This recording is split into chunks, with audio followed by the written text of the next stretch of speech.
أشهد أن لا إله إلا الله وحده لا شريك له وأشهد أن محمدا عبده ورسوله اللهم صل على سيدنا ومولانا محمد وعلى آل سيدنا ومولانا محمد وبارك وسلم إنك حميد مجيد۔ خاتم الانبیاء حضرت محمد مصطفیٰ احمد مجتبی صلی اللہ علیہ وسلم کے غلام اور ہمارے امام بانی جماعت احمدیہ حضرت مسیح موعود و مہدی مسعود علیہ السلام کے ایمان افروز اور روح پرور ملفوظات۔ فرمایا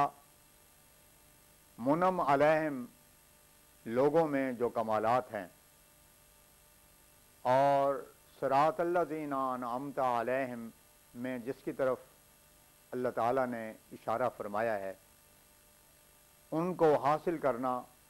ہر انسان کا اصل مقصد ہے۔ ہماری جماعت کو خصوصیت سے اس طرف متوجہ ہونا چاہیے، کیونکہ اللہ تعالیٰ نے اس سلسلے کے قائم کرنے سے یہی چاہ ہے کہ وہ ایسی جماعت تیار کرے جیسی حضرت صلی اللہ علیہ وسلم نے تیار کی تھی، تاکہ اس آخری زمانے میں یہ جماعت قرآن شریف اور حضرت صلی اللہ علیہ وسلم کی سچائی اور عظمت پر بطور گواہ ٹھہرے۔ ان کمالات میں سے جو منعم علیہم گروہ کو دیے جاتے ہیں، پہلا کمال نبوت کا کمال ہے، جو بہت ہی اعلیٰ مقام پر واقع ہے۔ ہمیں افسوس ہے کہ وہ الفاظ نہیں ملتے جن میں اس کمال کی حقیقت بیان کر سکوں۔ یہ قاعدے کی بات ہے کہ جس قدر کوئی چیز اعلیٰ ہو، اس کے بیان کے واسطے اسی قدر الفاظ کمزور ہوتے ہیں، اور نبوت تو ایسا مقام ہے کہ انسان کے لیے اس سے بڑھ کر اور کوئی درجہ اور مرتبہ نہیں ہے، تو پھر یہ الفاظ میں کیوں کر بیان ہو سکے۔ مختصر اور ناکافی طور پر ہم یوں کہہ سکتے ہیں کہ جب انسان سفلی زندگی کو چھوڑ دیتا ہے اور بالکل سانپ کی کینچری کی طرح اس زندگی سے الگ ہو جاتا ہے، اس وقت اس کی حالت اور ہو جاتی ہے۔ وہ بظاہر اسی زمین پر چلتا پھرتا کھاتا پیتا ہے اور اس پر قانون قدرت کا ویسے ہی اثر ہوتا ہے جیسے دوسرے لوگوں پر،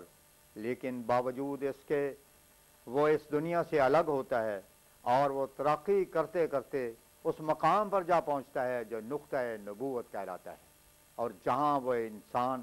خدا تعالیٰ سے مکالمہ کرتا ہے۔ یہ مکالمہ یوں شروع ہوتا ہے کہ جب وہ نفس اور اس کے تعلقات سے الگ ہو جاتا ہے تو پھر اس کا تعلق محض اللہ تعالیٰ سے ہی ہوتا ہے اور اسی سے وہ مکالمہ کرتا ہے۔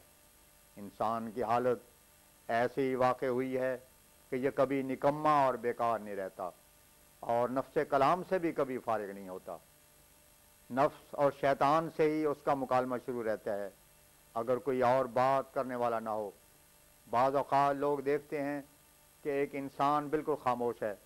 لیکن در حقیقت وہ خاموش نہیں ہوتا، اس کا سلسلہ کلام اپنے نفس سے شروع ہوتا ہے اور بعض اوقات وہ بہت ہی لمبا ہوتا ہے اور شیطانی رنگ میں اسے خود لمبا کرتا ہے اور بے شرمی سے اسے لمبا کرنے دیتا ہے۔ یہ سلسلہ کلام کبھی خیالی فسق کے رنگ میں ہوتا ہے اور کبھی بیہودہ اور جھوٹی تمناؤں کے رنگ میں، اور اس سے وہ کبھی فارغ نہیں رہتا جب تک کہ اس سفلی زندگی کو چھوڑ نہ دے۔ یہ بھی یاد رکھو کہ اس قسم کے خطرات اور خیالات کا سلسلہ جسے انسان لمبا نہیں ہونے دیتا اور ایک معمولی خیال کی طرح آ کر دل سے معاف ہو جاتا ہے، وہ معاف ہیں، لیکن جب اس سلسلے کو لمبا کرتا ہے اور اس پر عزیمت کرتا ہے تو وہ گناہ ہے اور ان کی جواب دہی کرنی پڑے گی۔ جب انسان ان خیالات کو جو اس کے دل میں پیدا ہوتے ہیں دور کر دیتا ہے اور ان کو لمبا نہیں ہونے دیتا تو اس میں کچھ شک نہیں کہ وہ معافی کے قابل ہیں، لیکن جب ان کے سلسلے کی درازی میں ایک لذت پاتا ہے اور ان کو بڑھاتا چلا جاتا ہے، تب وہ قابل مواخذہ ہو جاتے ہیں، کیونکہ ان میں عظیمت بھی شامل ہو جاتی ہے۔ جیسے کہ میں پہلے بھی بیان کر چکا ہوں، اس بات کو خوب یاد رکھو کہ کلام نفسی دو قسم کا ہوتا ہے، کبھی شیطانی جو خیالی فسق و فجور کے سلسلے میں چلتا چلا جاتا ہے اور آرزوؤں کے ایک لمبے سلسلے میں مبتلا ہو جاتا ہے۔ جب تک انسان ان دونوں سلسلوں میں پھنسا ہوا ہے،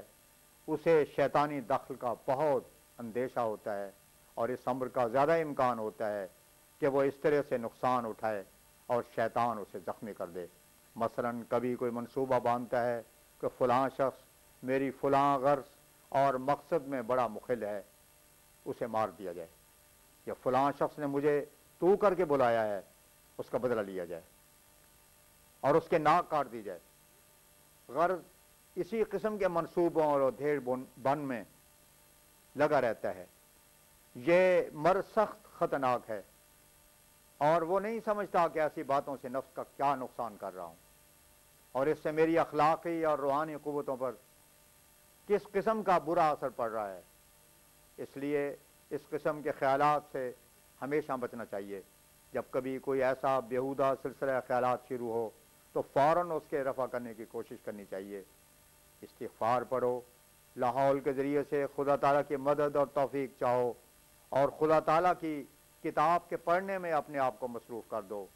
اور یہ سمجھ لو کہ اس قسم کے خیالی سلسلہ سے کچھ بھی فائدہ نہیں بلکہ سراسر نقصان ہی نقصان ہے۔ اگر دشمن مر بھی جاوے تو کیا اور زندہ رہے تو کیا، نفع و نقصان کا پہنچانا خدا تعالیٰ کے قبضہ اختیار میں ہے۔ کوئی شخص کسی کو گزند نہیں پہنچا سکتا۔ سعدی نے گلستان میں ایک حکایت لکھی ہے کہ نوشیروان بادشاہ کے پاس کوئی شخص خوشخبری لے کر گیا کہ تیرا فلاں دشمن مارا گیا ہے اور اس کا ملک اور قلعہ ہمارے قبضے میں آ گیا ہے۔ نوشیروان نے اس کا کیا اچھا جواب دیا، مرا بمرگ عدو جائے شادمانی نیز کہ زندگانی ماں نیز جاویدانی نیز۔ بس انسان کو چاہیے کہ اس امر پر غور کرے کہ اس قسم کے منصوبوں اور ادھیڑ بن سے کیا فائدہ اور کیا خوشی۔ یہ سلسلہ تو بہت ہی خطرناک ہے اور اس کا علاج ہے توبہ، استغفار، لا حول اور خدا تعالیٰ کی کتاب کا مطالعہ۔ اب آخر میں حضرت مسیح موعود علیہ السلام کی ان اہم نصائح کا جامع خلاصہ حضوری کے الفاظ میں عرض کرتا ہوں۔ فرماتے ہیں، قرآن کو یاد رکھنا، پاک اعتقاد رکھنا، فکر معاد رکھنا، پاس اپنے ذات رکھنا، اکثیر ہے پیارو صدق و صداد رکھنا، یہ روز کر مبارک سبحان من یرانی، وآخر دعوانا ان الحمدللہ رب العالمین۔